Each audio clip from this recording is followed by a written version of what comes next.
Guys, whilst my potato salad is still cooking, I'm going to move on and do a vegetable and tomato penne with some mascarpone. Basically, all I'm going to put in is some nice organic chard from, as you know, my friends, the team at Riverford. I'm going to use some baby courgettes and some of their tomatoes as well. Very, very simple. Won't show you the whole video, but literally I'm just going to cut everything up and then I'm going to saute it for about 5 to 7 minutes. Whilst that's then sauteed, I'd leave it to the side, season it with a bit of salt and pepper and just kind of leave it to cool down. Then I'm going to cook the pasta, then we can make the sauce and kind of give it a good mix together and stuff as well. So yeah, I'll see you guys in a couple of seconds once this is all chopped and ready to get cooking.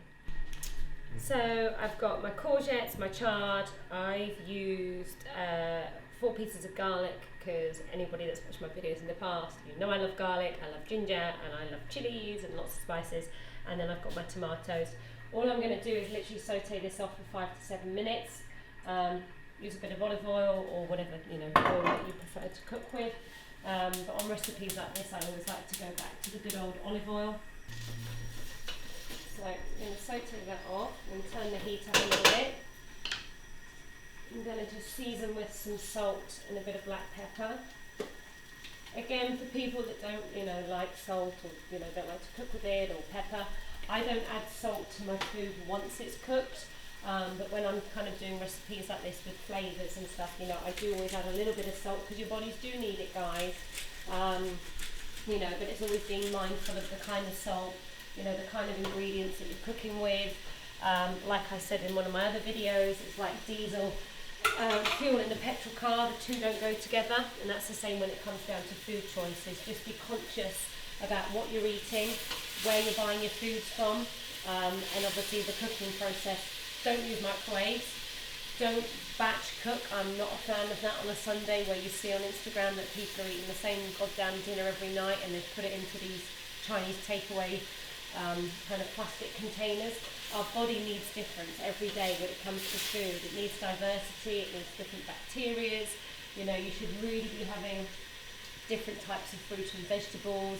For those of you that love meat, good quality meat, fish, nuts, seeds, carbohydrates, potatoes, pasta, rice, but the good type. So next it will be the pasta, which I'm going to go and grab.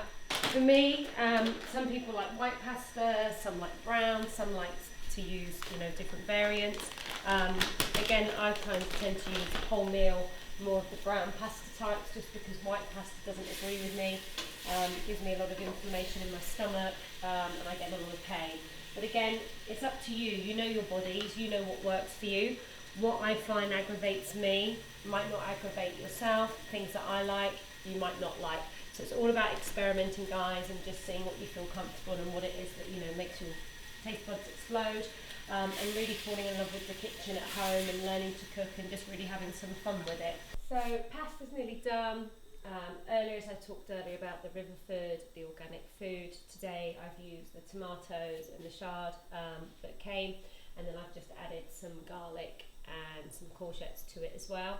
So pasta's going to be finished in a couple of minutes, and all I'm just going to make is a very, very basic kind of like a cheese sauce to kind of bind it all together, and then just put it in the oven for sort of 10 to 15 minutes.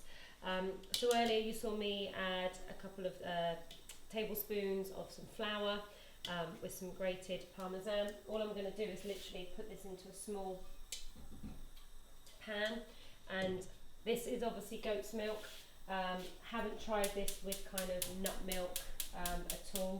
I'm not too sure how it will work, even though I do my porridges with nut milk, and we don't really have animal milk. It's not something I really drink anymore, but when I am kind of making my sauces, it is something that I still use.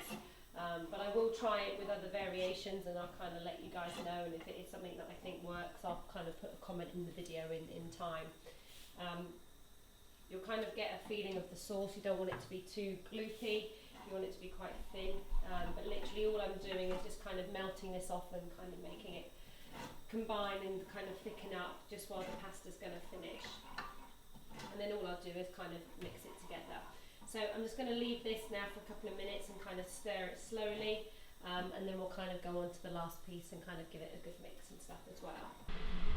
just got the kettle boiling. For me, when I cook pasta or any rice, once I kind of sieve it out, I like to just put some hot water over it just to kind of flush anything that might have actually been stuck to the pasta, and it obviously being packaged and then obviously on our dinner table. As I said earlier, I've just kind of mixed the flour, the cheese and the milk, and as you can see, it's made a sort of a thick consistency sauce. Don't want too much of it because we're going to obviously add the mascarpone in and kind of make more of a sauce, but it's just really to kind of bind it together. Earlier you would remember that I literally was sauteing off the vegetables, so they're now here. They've collected lots of nice juice as well from when they were frying off for me. So now I'm going to get and just literally load this in. It is very, very thick, kind of more of like a clotted cream consistency, but obviously it does kind of melt because obviously the pasta's quite warm. So literally just give that a really good stir through. As you can see, it's starting to kind of melt together. I'm just going to add a bit of the sauce to it as well.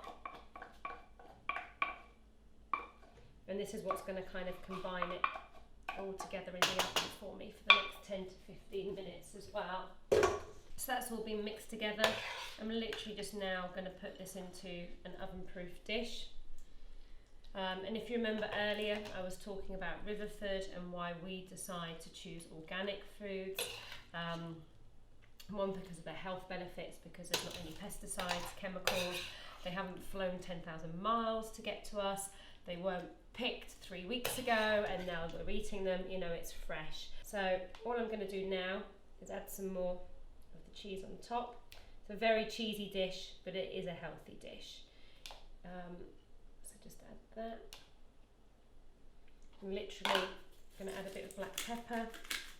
Don't worry if you're thinking your children don't like pepper. It really isn't something that they're going to taste once this is kind of all cooked through in the oven. So the oven's already been on. It's now ready to go at 180. I'm literally going to put that in for 10 to 15 minutes. Let it kind of crisp up, and it's ready to be served with a nice salad, you know, some nice bread. Just completely up to you how you guys want it. So like I said earlier, check out Riverford, guys. Everything that I've been doing today is part of the I Choose campaign. Go onto social media, check out #IChoose. Really have a look at what they've got to offer. They don't just do fruit and veg. Everything that you see from the packaging to the boxing gets collected each week or bi-weekly or monthly, depending on what kind of service that you want from them. And they're absolutely amazing.